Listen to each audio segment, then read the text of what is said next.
Hi, Eddy Traxler here, jazzchat.org. I think this is about my 10th episode. Actually solo today. If you would like to be a guest, you can come on. Just give me a call or email me or text me. All my contact is if you go to the jazzchat.org.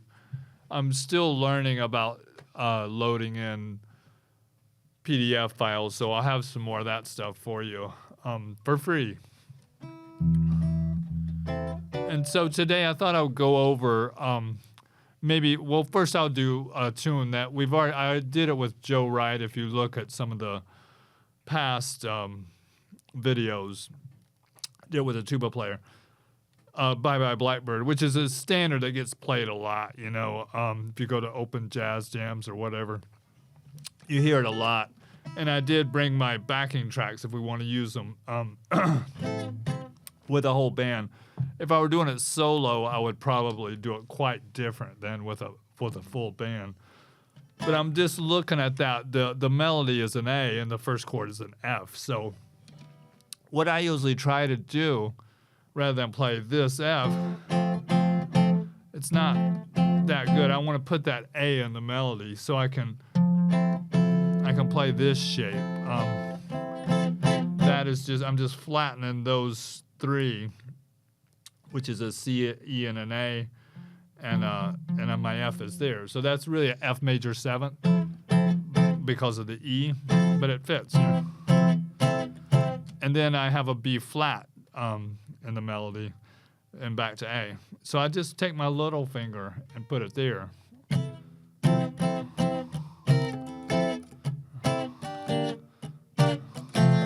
So I'm playing that melody, and I'm trying to keep, you don't play all the chords. And this is, for me, I had tons of books, tons of methods and chord charts and everything else.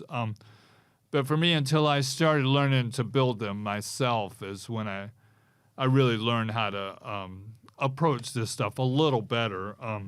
Not that I'm an expert now, but this is kind of the way I go about it. And rather than going to look up every chord in the Mel Bay book or something. So here's what I got so far. I'm staying on that.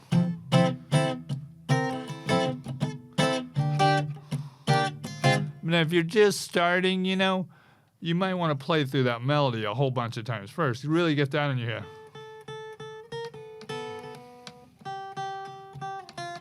And when I move down to the last note of that part, it's an F, so I can go to that plain old cowboy F chord if I want. The G is not a chord tone, but it doesn't matter if I hit that D and the G at the same time. They're not gonna clash. And see how I can land on that.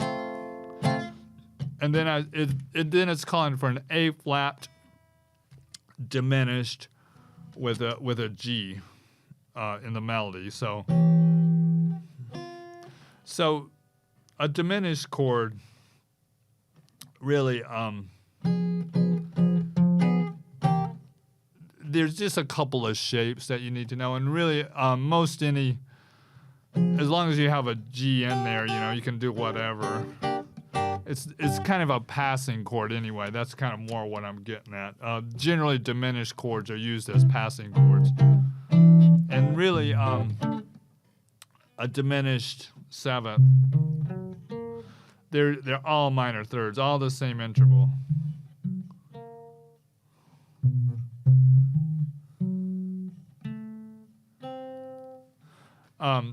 All the same intervals, so any note of a diminished chord could be the root. But really I wouldn't worry too much about that. It's not a really strong point of the song. So if I want to play through the first A section, it's going to be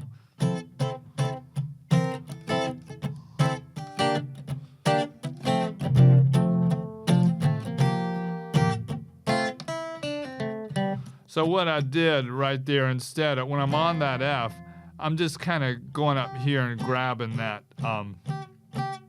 that G like that. I'm not really worried about the whole diminished shape if I need to. And then the other part's a 2-5, which is G minor 7th. I can put that in there if I want.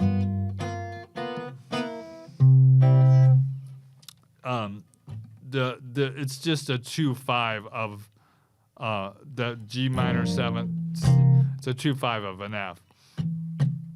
But it actually goes to a G minor after that for the B section, or it says here it does. But you could easily, there's a couple of substitutions. I won't get into that.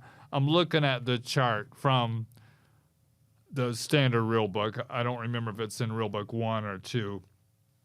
And you'll see a lot of variations when you go to look this song up. With a lot of these songs, there's a whole nother part that no one ever plays too, because they were from a play or something. This is kind of the Miles version. People like that. The next chord into the next section, it just goes up.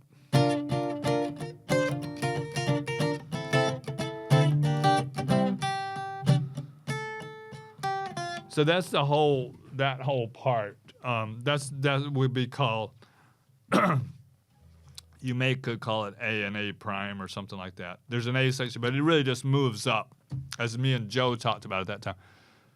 You just modulate the melody and you play kind of the same thing. So that is calling for a G minor 7th, which that B flat is a chord tone. So a lot of times I'll think about that just a B flat triad. Because if you think, a G minor 7th, you need a G, a B flat, a D, and an F. So just a plain old B flat, D, and F triad is, if my bass player is playing the G, that's all I need. Or I can put the G in there. But I'm really just thinking that triad right there. So I can grab that C on the next note.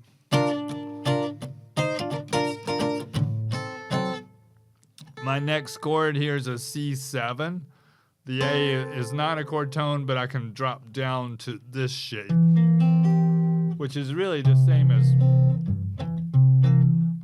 that shape. You take a C, make it a 7th, and you could put that G in the bass, but we're not. We're gonna put the G up here, so I have this shape. And that's, I'll give you some inversions of 7th chords, because that's really what helped me. My triads, practicing triads, my majors and minors, and also practicing inversions of 7th chords on the high string. That'll be 7th chords. So it's this shape. Sorry, it's fall. I get a lot of allergies. All right, so here's what we got so far.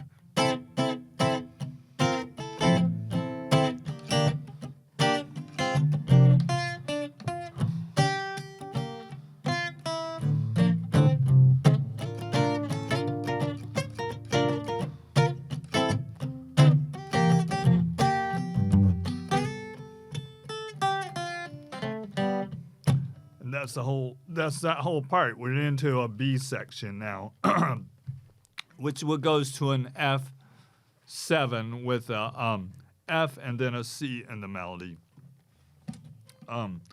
So that same shape I just used for that C chord, which is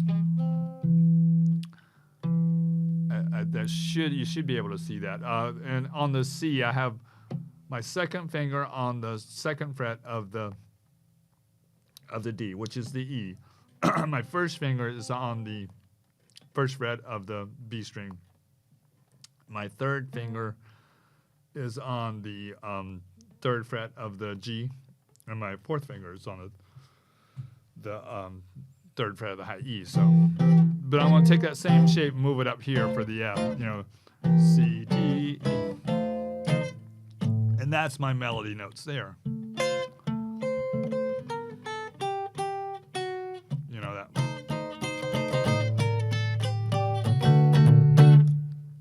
have an A minor 7 flat 5 to a D7, which is a 2/5 of a G minor. That A minor 7 flat 5, I could do something like that, but I'm really not going to worry about it too much. But the D, I can just grab like that. That F sharp is a chord tone. So that B section so far.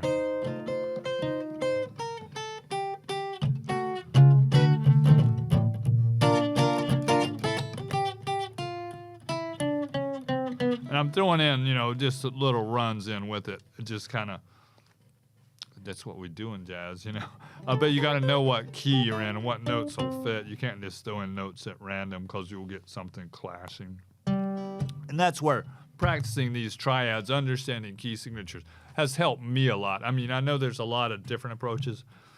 And a lot of it's the ear, too. You just, I used to say I needed to play through a song 100 times before I could perform it. But it seems like it's more like 1,000, Then you'll really know it. But if it's your first time learning, I would say play through the chords a whole bunch of times, play through the melody a whole bunch of times, and change the key of it a couple of times, and you'll really start to get the melody and the chord progression under your fingers and in your head.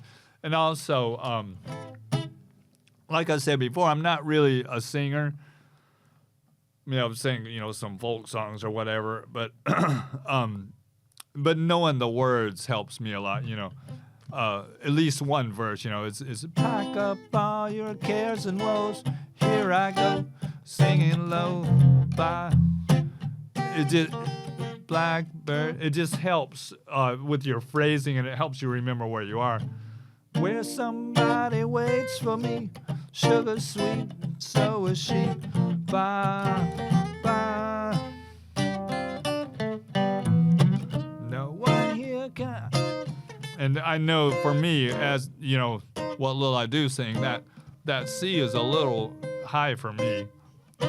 So I would probably say, no, you sing this one if I have someone else.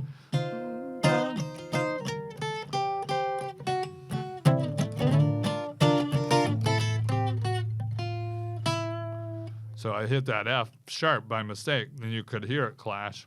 Because the F sharp does come in at another place, but not there. Then you're back.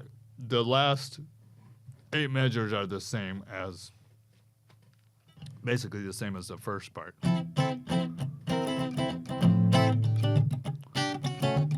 But the ending is a little different. Bye, bye, Blackbird. All right. That's my voicings, and feel free to contact me if you want some charts of this. And really, I don't play it the same all the time. Like I say, it depends on what people I have in the band. And I'm going to put on the backing tracks, and I'll play through it a little bit, maybe do a little soloing, and we'll see how that works out. And really, contact me anytime if you have questions or if you want to learn this song or other ones too.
Yeah, that was Bye Bye Blackbird with the backing tracks.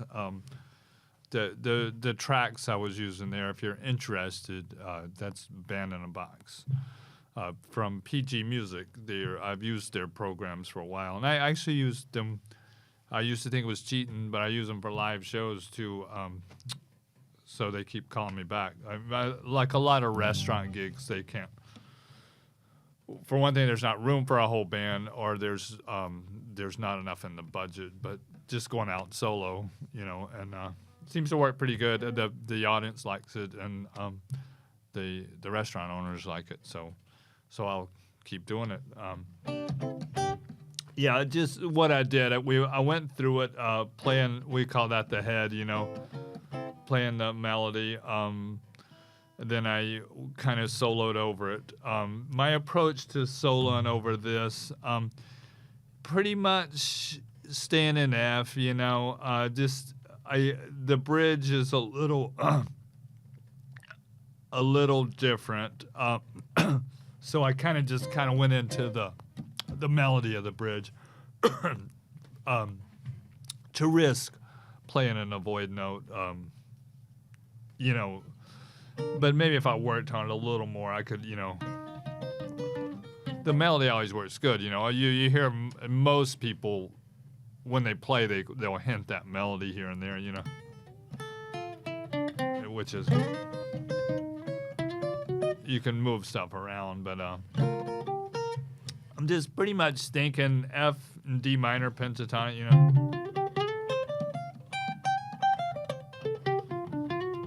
If you're like me, that's the first ones we learned was those pentatonic scales. And they're great, practice them in all 12 keys a lot. And I think about those triads, which I'm going to have that sheet up, the simple triads. These probably have helped me more than anything. The triads and the seventh chords on the high strings. That's mostly the ones I use. There's, say that, for example, a C triad. I play a C, an E, and a G. And my next inversion, so I'm playing that fifth fret of the G, fifth fret of the B, and the third fret of the G. That's Do, Mi, So, C, E, G, right? And then I'll move up to here, which is kind of an F shape, which is E, G, C. And then I call it a D shape, which is up there on the 12th fret. So that's C. And if I'm practicing that, you practice it to a metronome. You want to practice as much stuff as you can. Get a nice, clear tone. And there are triads going this way too. But like I say, mostly the ones I use are on the high strings because I get those melody notes. Now C, if I go to G, my next key, I would start with this shape. There's only 3 shapes we're doing the majors right now. Start with that shape on the 3rd fret, which is that kind of F looking shape that I did here for the C. And they always go in the same order too. So the next one will be that D shape, and it'll be on the 7th fret. And then the one we started with on the C, on the 10th. So there's G. Then we go to D, right? Same 3 shapes, but I will start with this shape on the D. Then go to this shape. And then with D, the cool part about D, you can play that, that bass note if you wanted. But I think about those little licks I can throw in with each of those shapes.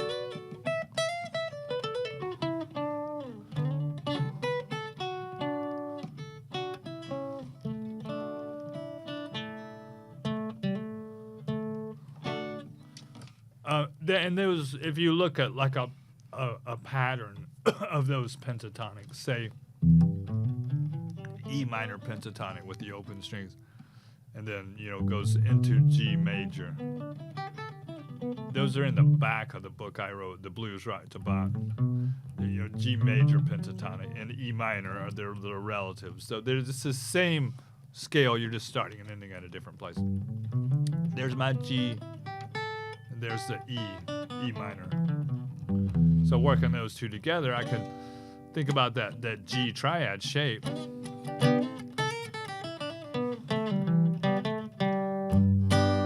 Right there. And then the next shape I have is this that D shape, and I have this part of the pentatonic. And that's really all the E minor pentatonic. So that shape is there, you know.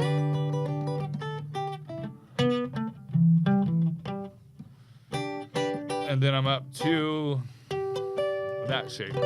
I think of that shape as being on the back side of that, the pentatonic that we all learned in the beginning, the back side of it.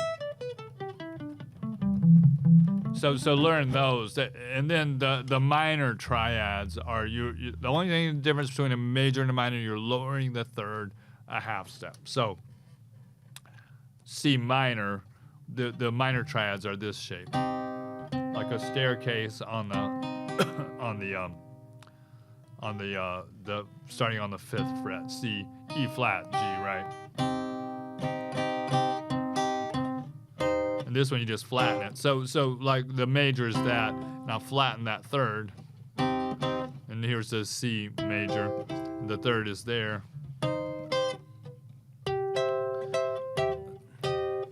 So here's the minors.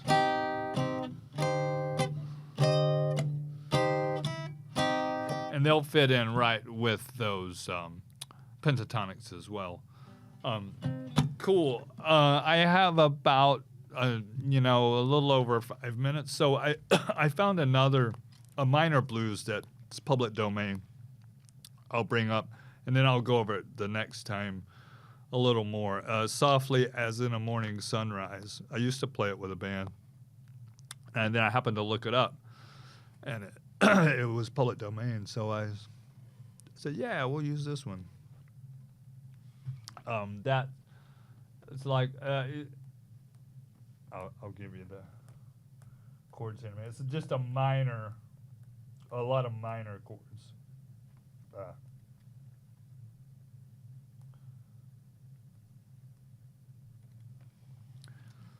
Yeah, it's like a C minor, and then you have so you have C minor, D minor 7 flat 5 to G7, or you can do a G7 flat 9. So that one, I'll just play through it, and then we'll talk about it the next time. I'll use the Band in a Box backing tracks.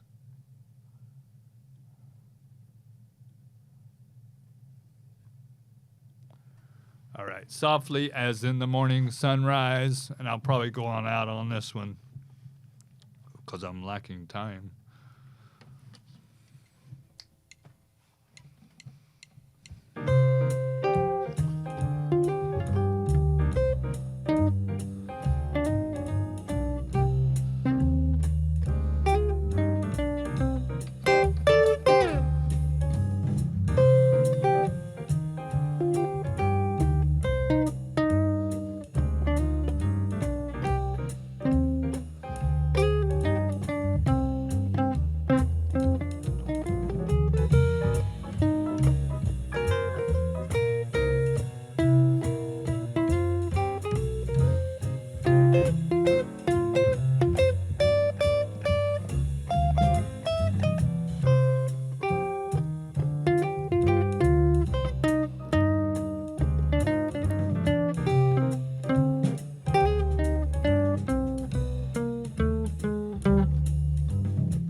right. Thanks for watching.